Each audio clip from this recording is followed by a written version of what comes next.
عليكم ورحمة الله وبركاته. إن الحمد لله وحده والصلاة والسلام على من لا نبي بعده. فأعوذ بالله من الشيطان الرجيم. بسم الله الرحمن الرحيم. يا أيها الذين آمنوا كتب عليكم الصيام كما كتب على الذين من قبلكم لعلكم تتقون.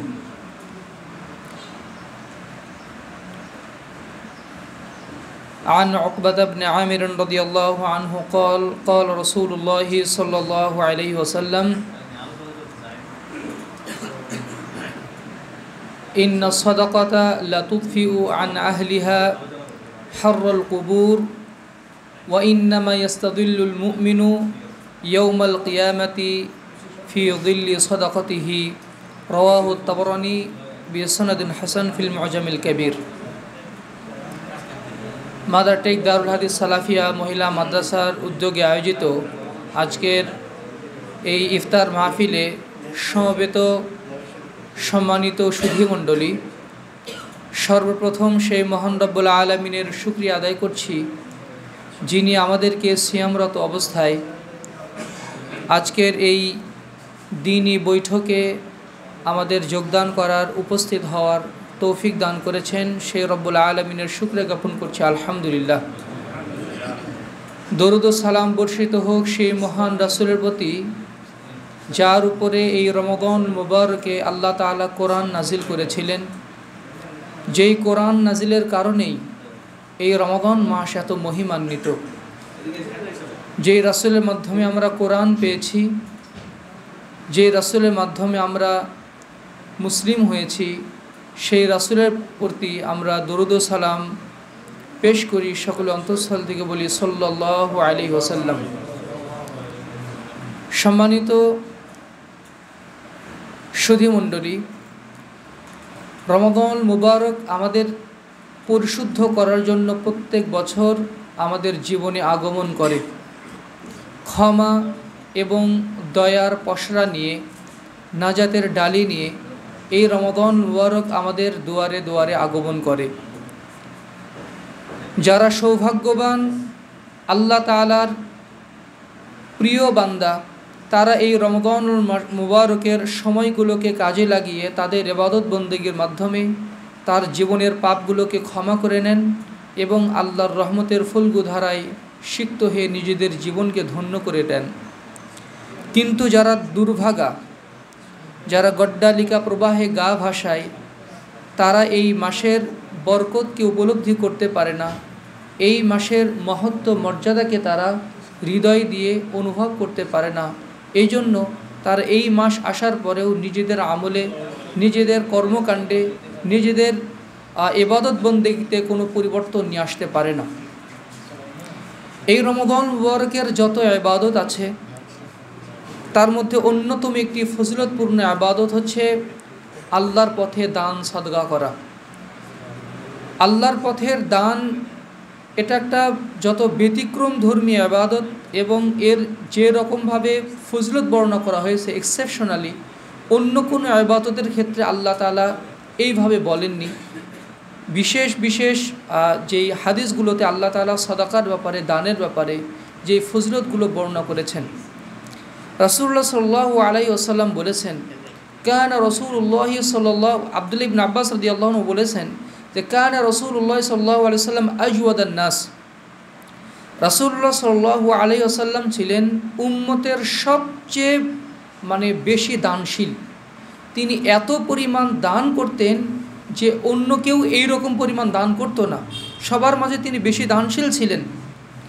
এবং যখন রমাদান মাস আসতো, তার দানের পরিমাণ এত বেড়ে যেত, মিনার রিহিল মুরসালা, অর্থাৎ প্রবাহিত বায়ুর চেয়েও তার দানটা ব্যাপক হয়ে যেত। এই দানটা এত ব্যাপক হয়ে যেত, প্রবাহিত বায়ুর মাধ্যমে যেমন ছোট বড় সকল প্রকার মানুষ যেমন উপকৃত হয়, আল্লাহ রাসূলের দানের মাধ্যমে এভাবে সবাই উপকৃত হতো। রাসূলুল্লাহ সাল্লাল্লাহু আলাইহি ওয়াসাল্লাম বলতেন, আমার কাছে যদি সম্পদ থাকে, আমি 3 দিন এটা আমার কাছে অবশিষ্ট থাকতে আমি পছন্দ করি না, আমি সবগুলোকেই আল্লাহর পথে খরচ করতে চাই। এই দানের প্রতি রাসূল সাল্লাল্লাহু আলাইহি সাল্লাম কেন এত আগ্রহী ছিলেন? তার কাছে কোনো সম্পদ আসলেই সাথে সাথে তিনি দান করে দিতেন। একবার রাসূল সাল্লাল্লাহু আলাইহি ওয়াসাল্লাম রাসূল সাল্লামের সহধর্মিণী মা আয়েশা সিদ্দিক রাদিয়াল্লাহু আনহা, রাসূল সাল্লামের মৃত্যুর পরে মা আয়েশা সিদ্দিক রাদিয়াল্লাহু আনহাকে মুআবিয়া 1000 দিনারের মতো তাকে ভাতা দান করেন, যে তাকে উপঢৌকন দান করেন। তিনি টাকাটা হাতে পেয়ে তার দাসীর মাধ্যমে সমাজের কোথায় গরিব মিসকিন আছে সবাইকে এমনভাবে দান করে দেন, নিজের জন্য যে রাখতে হবে এই কথাটা তিনি ভুলে গেছেন। দান করে সবগুলো শেষ করে দিয়েছেন। শেষ করে দেওয়ার পরে রাতের বেলা দাসী বলছে, রাতের বেলা কি খাবো? বলছে, রাতের বেলা কোনো খাবার নেই? বলছে, না, কোনো খাবারই তো নেই। বলছে, আগে যদি স্মরণ করে দিতে তাহলে তো একটা দিরহাম রেখে দিতাম রাতে কিছু কিনা খাওয়ার জন্য। সুবহানাল্লাহি বিহামদিহি সুবহানাল্লাহিল আযীম। এটা কেন জানেন? রাসূলুল্লাহ সাল্লাল্লাহু আলাইহি ওয়াসাল্লাম বলেছেন, ইন্নাস সাদাকাতা লাতুদফিউ আন সাহিবিহা আন আহলিহা হাররাল কুবুর। দান সাদগা বান্দাকে কবরের উত্তপ্ততা থেকে, কবরের আগুন থেকে বান্দাকে প্রশমিত করে রাখে। কবর হচ্ছে আখিরাতের প্রথম মঞ্জিল। এই প্রথম মঞ্জিলে অনেক ইমানদার বান্দা আছে তাদের কবরে আগুন লেগে যাবে, হয়তোবা তারা পরবর্তীতে নাজাত পেয়ে যাবে, কিন্তু কবর থেকে তাদের শাস্তি শুরু হয়ে যায়। কিন্তু দান সাদাকা এত ফজিলতপূর্ণ ইবাদত যে কবরের আগুনকে নিভিয়ে দেয়, আল্লাহ তাআলার ক্রোধকে প্রশমিত করে দেয়। কোনো একটা বড় পাপ হয়ে গেছে, আল্লাহ তাআলা অনেক রাগ করেছেন, আমার মাধ্যমে মানুষের পাপের প্রভাব মানুষের জীবনে আসে। আমি যদি কোনো পাপ করি তার একটা প্রভাব দুনিয়াতে আমি পেয়ে যাই। ফুজাইল ইবনে ইয়াদ রাহিমাহুল্লাহ বলতেন যে আমি যদি কোনো পাপ কাজ করে ফেলি, আমি তার প্রভাব আমার স্ত্রীর আচরণের মধ্যে দেখতে পাই, আমি তার প্রভাব আমার বাহনের মধ্যেও দেখতে পাই। যখন কোনো অবাধ্যতা হয়ে যায়, দেখি আমার স্ত্রী আমার সাথে কর্কশ ভাষায় কথা বলছে। আবার যখন আমি কোনো ভুল কাজ করি, দেখি আমার বাহনটাও লাফালাফি করছে, আমাকে স্থির থাকতে দিচ্ছে না। তখন আমি নিশ্চিত বুঝে যাই কোনো অবাধ্যতা হয়ে গেছে, আল্লাহর কাছে ক্ষমা প্রার্থনা করতে হবে, আল্লাহর পথে দান করতে হবে। সুবহানাল্লাহি বিহামদিহি। কারো যদি সন্তান অবাধ্য হয়ে যায়, কারো যদি স্বামী তাকে যদি জুলুম করে অথবা তার প্রতি নির্যাতন করে, তাহলে তার যতগুলো কারণ থাকতে পারে তার অন্যতম কারণ হচ্ছে আল্লাহ তাআলা রাগান্বিত হয়ে গেছেন তার পাপের কারণে। এজন্য দুনিয়াবাসীকে তার বিপক্ষে দিয়ে আল্লাহ তাআলা তাকে শাস্তি দিচ্ছেন। এর জন্য করণীয় হচ্ছে দান সাদাকা করা। ইন্নাস সাদাকাতা তুদফিউ গাযাবির রাব্বি। নিশ্চয়ই দান সাদাকা রবের ক্রোধকে প্রশমিত করে দেন। আল্লাহ প্রচণ্ড রেগে আছেন, কেউ যদি দান সাদকা করে দেয় সাথে সাথে আল্লাহ তাআলার ক্রোধ নিভে যায়। সুবহানাল্লাহি বিহামদিহি সুবহানাল্লাহিল আযীম। কবরকে আলোকিত, কবর আগুনকে প্রশমিত করার পরেও কিয়ামতের ময়দানেও বান্দারা এই সাদাকার ছায়া থাকবে, রাসূলুল্লাহ সাল্লাল্লাহু আলাইহি ওয়াসাল্লাম বলেছেন, ইস্তাদিল্লুল মুমিনু ইয়াউমাল কিয়ামাতি তাহতা সাদাকাতিহি। সেই দিন অন্য কোনো কোরআনের ব্যাপারে বলা হয়েছে সেই দিন ছায়া দিয়ে রাখবে, আবার সাদাকার ব্যাপারে বলা হয়েছে সেই দিন উত্তপ্ত যেই উত্তপ্ত যে হাসরের ময়দান, ওই বান্দাকে ছায়া দিয়ে রাখবে হাত্তা ইউকযা বাইনান নাস, মানুষের মাঝে বিচার ফায়সালা হওয়া পর্যন্ত। অর্থাৎ জান্নাতীরা জান্নাতে, জাহান্নামীরা জাহান্নামে, এই ফায়সালা হওয়ার আগ পর্যন্ত এই সাদাকা বান্দাকে ছায়া দিয়ে রাখবে। সুবহানাল্লাহি বিহামদিহি। কল্পনা করতে পারেন, যেই স্ত্রীর জন্য আমরা এত কিছু করি, যে সন্তানের মুখে হাসি ফুটানোর জন্য কুলুর বলদের মতো আমরা খেটেই যাই, রাত দিন 24 ঘন্টা সমান করে আমরা ব্যবসা বাণিজ্য করছি, কেউ চাকরি বাকরি করছি, একটু পরিবারের মুখে খাবার তুলে দেওয়ার জন্য, পরিবারের সচ্ছলতার জন্য। কিন্তু কিয়ামতের দিন এই পরিবার আমার কোনোই কাজে লাগবে না। সূর্য যখন মাথার উপর থেকে যখন তাপ দেবে, আমার স্ত্রী আমার থেকে পালিয়ে বেড়াবে, আমার সন্তান আমার থেকে পালিয়ে বেড়াবে, আমার পিতামাতা আমার থেকে পালিয়ে বেড়াবে। এই পৃথিবীতে পিতামাতা, বিশেষ করে মা তার সন্তানকে যতটা ভালোবাসে, পৃথিবীর কোনো মানুষ তাকে এত ভালোবাসতে পারে না। মা তাকে যতটা ভালোবাসে পৃথিবীর কোনো মানুষ তাকে অত ভালোবাসে না। মা তো চাইলে তার কলিজাটা ছিঁড়ে সন্তানকে দিতে পারলেও মনে হয় সন্তানে যদি সুখ হতো, মা সেটাই চেষ্টা করতেন। এই মাও কিয়ামতের দিন পালিয়ে বেড়াবে, আর ওই সময় সাদাকা আমাদের জন্য ছায়া দান করবে। রাসূল সাল্লাল্লাহু আলাইহি ওয়াসাল্লাম বলেছেন, সাদাকা ওই সময় বান্দাকে বলবে, আনা আফদলুল আমাল, আমি তোমার শ্রেষ্ঠ আমল। আনা আফদলুল আমাল, আমি তোমার শ্রেষ্ঠ আমল। বান্দার পক্ষে সাদাকা কথা বলবে। সুবহানাল্লাহি বিহামদিহি, সুবহানাল্লাহিল আযীম। রাসূলুল্লাহ সাল্লাল্লাহু আলাইহি ওয়াসাল্লাম একদিন সাহাবায়ে কেরামের সামনে বক্তব্য দিচ্ছেন। তিনি একবার পিছনে তাকাচ্ছেন, ইত্তাকুন্নার ইত্তাকুন্নার, পিছনে তাকাচ্ছেন, আবার বলছেন জাহান্নামকে ভয় করো, জাহান্নাম থেকে বাঁচো, জাহান্নাম থেকে বাঁচো। আবার পিছনে তাকাচ্ছেন, আবার বলছেন জাহান্নামের আগুন থেকে বাঁচো, জাহান্নামের আগুন থেকে বাঁচো।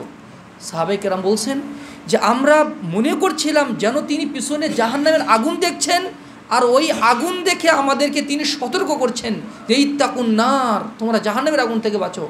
শেষ পর্যায়ে তিনি বললেন, ইত্তাকুন্নার ওয়ালাউ বিশিক্কি তামরাতিন, তোমরা জাহান্নামের আগুন থেকে বাঁচো, খেজুরের পুরা খেজুর দেওয়ার সামর্থ্য যদি নাও থাকে, অর্ধেক খেজুরও যদি হয়, এর বিনিময়ে হলেও তোমরা জাহান্নামের আগুন থেকে বাঁচার চেষ্টা করো। সুবহানাল্লাহি বিহামদিহি, সুবহানাল্লাহিল আযীম। একটা খেজুর যদি দেওয়ার সামর্থ্য নাও থাকে, অর্ধেক খেজুর দিয়েও যদি হয়, তবুও তোমরা জাহান্নামের আগুন থেকে বাঁচার চেষ্টা করো। সুবহানাল্লাহি বিহামদিহি, সুবহানাল্লাহিল আযীম। জাহান্নামের আগুন যেন রাসূল সাল্লাল্লাহু আলাইহি ওয়াসাল্লাম দেখে দেখে বান্দাকে সতর্ক করছেন, এবং আল্লাহ রাসূল যেন বুঝতে পারছিলেন যে এই আগুন থেকে, ভয়াবহ আগুন থেকে সাদাকা ছাড়া আর কোনো কিছু এই আগুন থেকে তাকে পরিত্রাণ করতে পারবে না। রাসূল সাল্লাল্লাহু আলাইহি ওয়াসাল্লাম বলছেন যে মা মিন আবদিন ইউসবিহুল ইবাদু ফীহি, প্রত্যেক বান্দা যখনই সকাল করে একজন ফেরেশতা আকাশে ঘোষণা দিতে থাকে, আল্লাহুম্মা আ'তি মুনফিকান আলাফা, হে আল্লাহ, যারা দানশীল তাদেরকে আরও বেশি দান করুন, তাদেরকে আপনি আরও বেশি দিন, তাদেরকে আপনি আরও বেশি দিন। আরেকজন ফেরেশতা দোয়া করতে থাকে, হে আল্লাহ, আল্লাহুম্মা আ'তি মুমসিকান খালাফা, হে আল্লাহ, যারা দান করে না তাদেরকে ধ্বংস করে দিন, ওর ব্যবসা বাণিজ্য সর্বনাশ করে দিন, ওর আয় রুজিতে ধ্বংস করে দিন। অর্থাৎ যারা দান সাদকা করে না তাদের জন্য ফেরেশতারা বদদোয়া করতে থাকে। এজন্য সালাফগণ প্রত্যেক দিন একটু না একটু দান সাদাকা করার চেষ্টা করতেন। প্রত্যেক দিন অল্প পরিমাণে হলেও একটু না একটু দান সাদকা করার চেষ্টা করতেন, যেন ওই ফেরেশতার বদদোয়া নিজের উপরে না লাগে। আরেক হাদিসে রাসূলুল্লাহ সাল্লাল্লাহু আলাইহি ওয়াসাল্লাম বলেছেন, সবগুলো হাদিসের আমি শুধু জিস্ট কথাগুলো বলে দিচ্ছি সময় সংক্ষেপের কারণে। রাসূলুল্লাহ সাল্লাল্লাহু আলাইহি ওয়াসাল্লাম বলেছেন, প্রত্যেক দিন জান্নাতের দরজায় একজন ফেরেশতা দাঁড়িয়ে দুনিয়াবাসীর উদ্দেশ্যে ঘোষণা করতে থাকে যে কে আছো ইউকরিদুল্লাহ, আল্লাহ তাআলাকে কর্জ দিবে, ফায়ুজজা গাদান, আগামীকাল তাকে এটা ফিরিয়ে দেওয়া হবে ডবল করে। কে আছো আল্লাহকে কর্জ দিবে, আল্লাহ তাকে ডবল ফিরিয়ে দিবেন। রাসূলুল্লাহ সাল্লাল্লাহু আলাইহি ওয়াসাল্লাম বলেছেন, কেউ যদি কোনো মানুষকে কর্জে হাসানা দান করে, অনেক ভাই আছেন আলহামদুলিল্লাহ এখানে যারা মানুষকে কর্জে হাসানা দান করেন, কেউ যদি কর্জে হাসানা দান করে, সে ওই টাকা 18 বার দান করে নাকি পেয়ে যায়। কল্পনা করতে পারেন? অর্থাৎ আপনি 1 লাখ টাকা কর্জে হাসানা দিয়েছেন আমাকে, আপনি 1 লাখ টাকার মাধ্যমে যেই নেকিটা পেয়েছেন, মানে আপনি 18 লাখ টাকা দান করলে যা নেকি পেতেন, আপনি 1 লাখ টাকা মানে কর্জে হাসানা দেওয়ার কারণে ওই রকম নেকি পেয়ে গেলেন।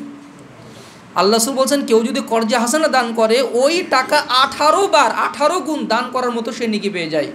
মানুষকে কর্জে হাসানা দিলে যদি 18 গুণ দান করার যদি নেকি পাওয়া যায়, আল্লাহকে যারা কর্জে হাসানা দান করে তারা কত ডবল নেকি পেয়ে যাবে। সুবহানাল্লাহি বিহামদিহি, সুবহানাল্লাহিল আযীম। এই দান কি শুধু কি আমাদেরকে আখিরাত থেকে আমাকে মুক্তি দান করে? দুনিয়াবি জীবনেও এর ফায়দা আছে। সালেহ আল মুনাজ্জিদ হাফিজাহুল্লাহ তিনি তার একটা বইয়ে লিখেছিলেন, সৌদি আরবের একজন তিনি একজন সার্ভিস হোল্ডার, চাকুরিজীবী। তিনি তার ইনকাম খুবই কম এবং তার পরিবার চালাতে তার খুবই সমস্যা হয়। তো তিনি তার এক দিনদার বন্ধুর কাছে গিয়ে পরামর্শ চাচ্ছেন যে আমার যে ইনকাম, মাসিক ইনকাম, এই ইনকাম দিয়ে আমার পরিবার চালানো এবং পিতামাতার খরচ বহন করা আমার জন্য খুব কষ্ট হয়ে যায়, তা আমি কি করব? তখন তিনি বলছেন, তুমি প্রত্যেক মাসে মানে বেতন পাওয়ার পরে একটা অংশ আল্লাহর পথে দান করে দিবা। এটাই কি সলিউশন? তিনি বলছেন, হ্যাঁ, এটাই সলিউশন। তো তিনি বলছেন যে তিনি নিজের জবানে কথাটা বলছেন যে তিনি প্রত্যেক মাসে বেতন পাওয়ার পরে একটা নির্দিষ্ট অংশ দান করে দেন। বলছে মানে আল্লাহর কসম যে এই কয়েক মাস দান করার সাথে সাথে আমার বেতন 900 রিয়াল বেড়ে গেছে। আমি প্রত্যেক দিন হয় মানে একটু নির্দিষ্ট অ্যামাউন্ট করে মানে দান করতাম, কয়েক মাস পরে আমার 900 রিয়াল আমার বেতন বেড়ে গেছে। তারপরে আমি দানের পরিমাণ আরও বেড়ে দিলাম, এরপরে দেখি আমার আবার প্রমোশনও হয়ে গেছে। সুবহানাল্লাহ বিহামদিহি সুবহানাল্লাহিল আযীম। রাসূল সাল্লাল্লাহু আলাইহি ওয়াসাল্লাম বলেছেন, তোমরা যদি অসুস্থ হয়ে যাও, তোমরা দানের মাধ্যমে দাওয়াউ মারদাকুম বিসসাদাকা, তোমরা তোমাদের রোগের ট্রিটমেন্ট করো দানের মাধ্যমে। অনেক সময় সৌদি আরবের একটা বিখ্যাত ঘটনা, একজন মহিলা তিনি তার কিডনি ড্যামেজ হয়ে গিয়েছে। তো তিনি পত্রিকাতে বিজ্ঞাপন দিলেন যে কিডনি কিনে নেবেন। তো একজন দরিদ্র মহিলা তিনি তার কিডনি বিক্রি করার জন্য হসপিটালে গেছেন। হসপিটালে যাওয়ার পরে তখন এগুলো কিছু কাহিনী অবাস্তবের মতো মনে হয়।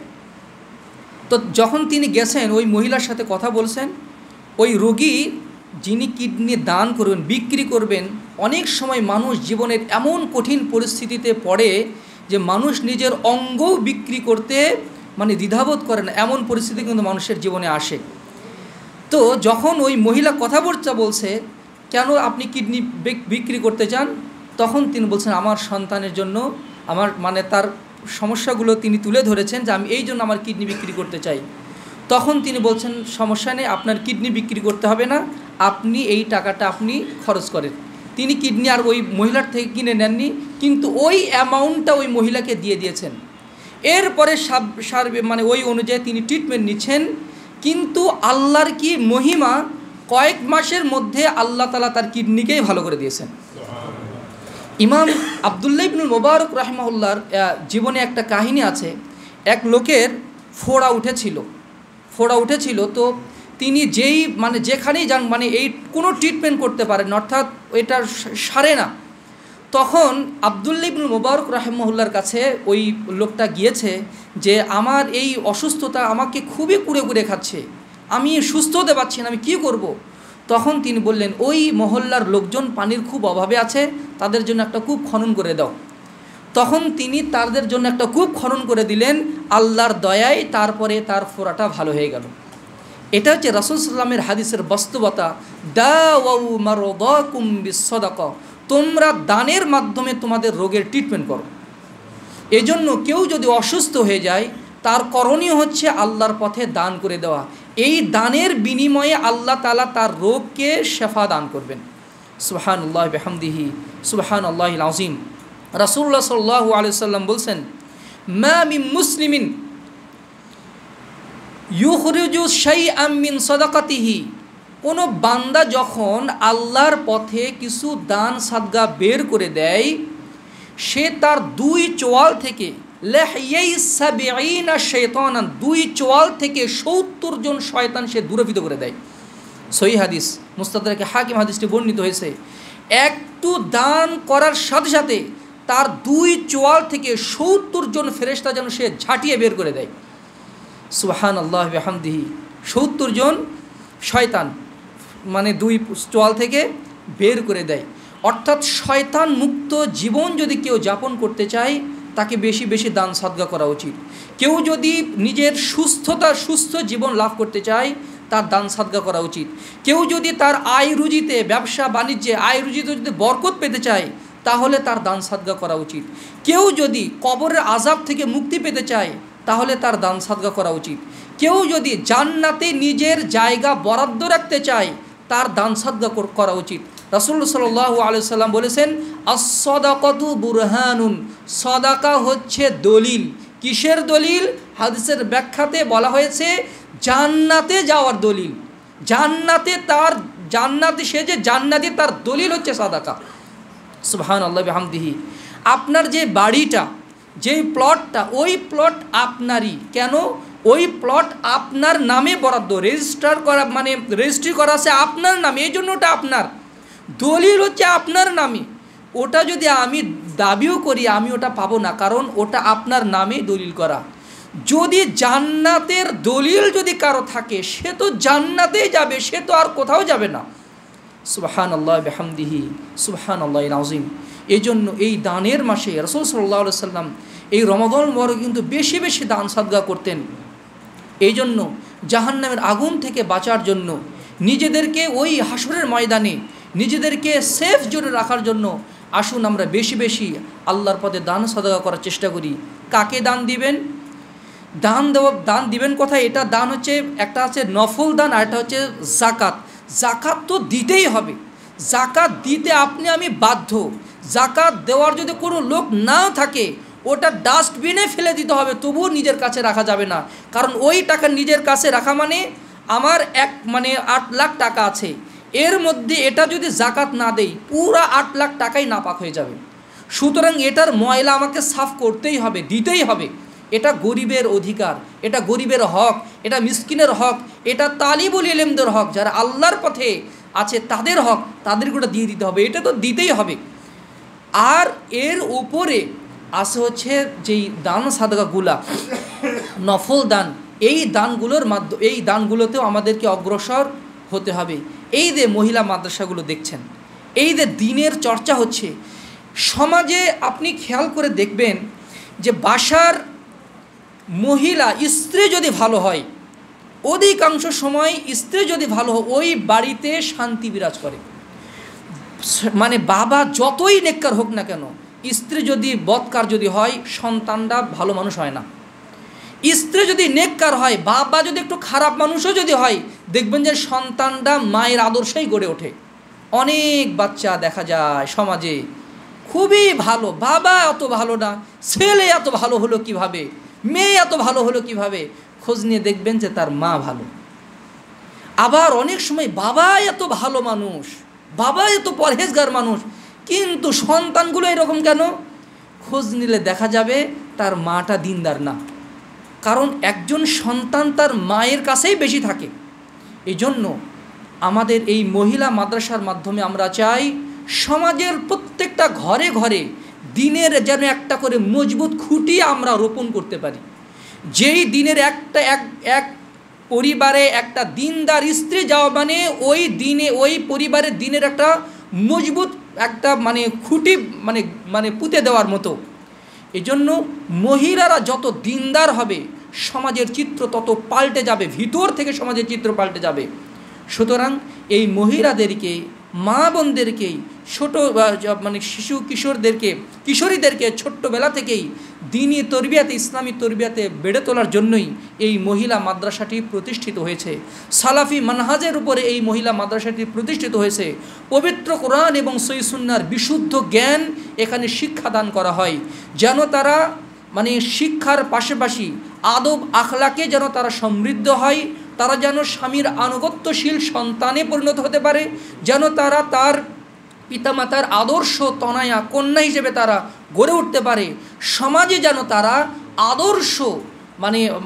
আদর্শ ভূমিকা পালন করতে পারে। নেপোলিয়ন বোনাপার্টের ওই কথা তো আমরা সবাই জানি, give me an ideal mother, I will give you an ideal nation. তুমি আমাকে একটা আদর্শ মা দাও, আমি তোমাকে একটা আদর্শ জাতি দেব। সুতরাং আসুন এই মহিলা মাদ্রাসাকে সমৃদ্ধ করার জন্য আমাদের যার যতটুকু আছে ততটুকু দিয়ে সহযোগিতা করি।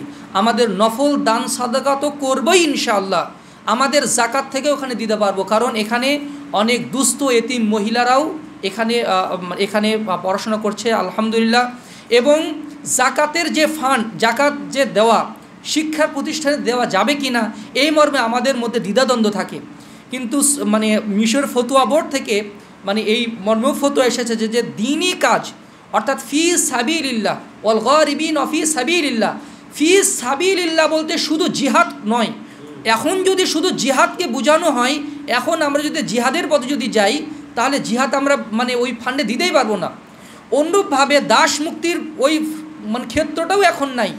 সুতরাং ফি সাবিলিল্লাহ বলতে জিহাদ, এর মধ্যে তালিবুল ইলমদের জন্য খরচ করা, দাওয়াতের জন্য খরচ করা, যে মানে ফি সাবিলিল্লাহ বলে দিনকে সমুন্নত করার যত মাধ্যম আছে সব মাধ্যমে দান করা জায়েজ, জাকাতের অর্থ প্রদান করা জায়েজ। নিঃসন্দেহে আপনারা ইনশাআল্লাহ দিতে পারেন।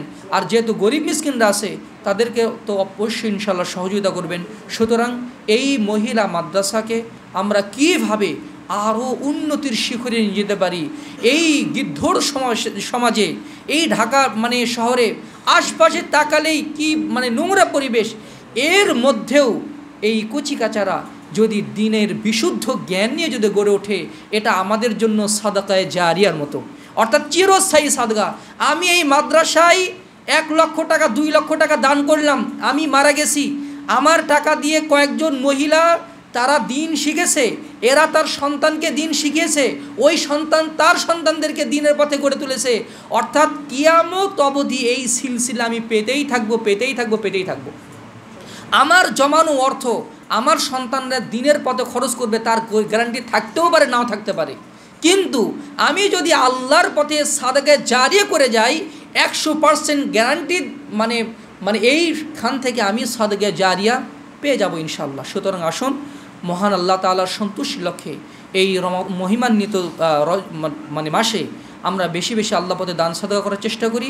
আর এই মাদ্রাসার জন্য আমরা সবাই অন্তর থেকে অন্তর খোলা দোয়া করব, আল্লাহ যেন এই মাদ্রাসার যারা দায়িত্বশীল আছেন তাদের যোগ্যতা বাড়িয়ে দেন, তাদের যেন আমানতদারিতার সাথে এই মাদ্রাসাকে শক্ত হাতে এবং আমানতদারিতার সাথে যেন এই মাদ্রাসাটাকে যারা পরিচালনা করার তৌফিক দান করেন।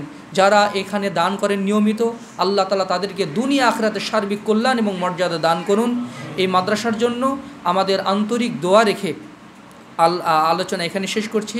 সুবহানাকাল্লাহুম্মা বিহামদিকা আশহাদু আল্লা ইলাহা ইল্লা আনতা আস্তাগফিরুকা ওয়া আতুবু ইলাইক।